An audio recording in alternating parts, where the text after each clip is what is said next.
Sejumlah 30 premis perniagaan diperiksa dengan 13 pelanggaran akta dikesan dalam operasi yang dijalankan oleh Kementerian Perdagangan Dalam Negeri dan Kos Sara Hidup KPDN Selangor dan Suruhanjaya Syarikat Malaysia SSM di sekitar Seri Muda Shah Alam pada Khamis. Ketua Pengarah KPDN Selangor Muhammad Hanif Asari berkata 8 kes melibatkan pelanggaran akta di bawah KPDN, manakala 5 kes lagi di bawah akta SSM dengan jumlah kompaun hampir RM10,000 dikenakan.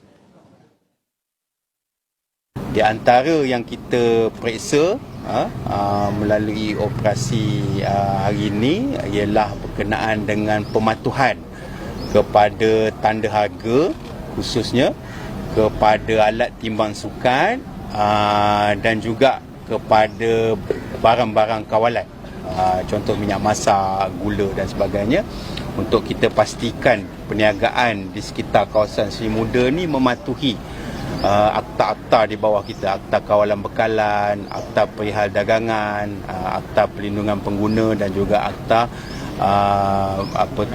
kawalan harga dan anti pencatutan. Selain itu, KPDN bersama dengan SSM juga menyemak premis-premis ini berdasarkan aduan yang kita terima tu, sama ada dia berdaftar dengan SSM ataupun tidak. Dan sekiranya dia berdaftar, dia perlulah juga mematuhi peraturan-peraturan di bawah SSM. Contohnya kena ada tanda perniagaan tu, tanda pendaftaran perniagaan dan tanda papan tanda perniagaan.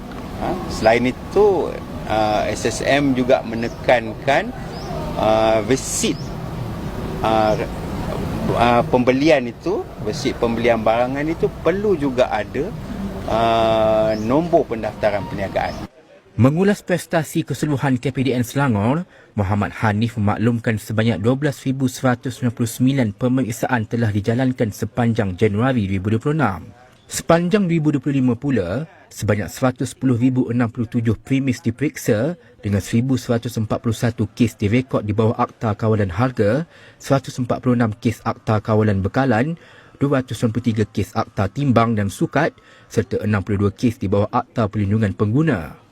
Beliau turut menjelaskan 478 kes telah dibuka kertas siasatan dengan nilai kompaun berpotensi mencecah RM4 juta, manakala nilai rampasan melebihi RM19 juta.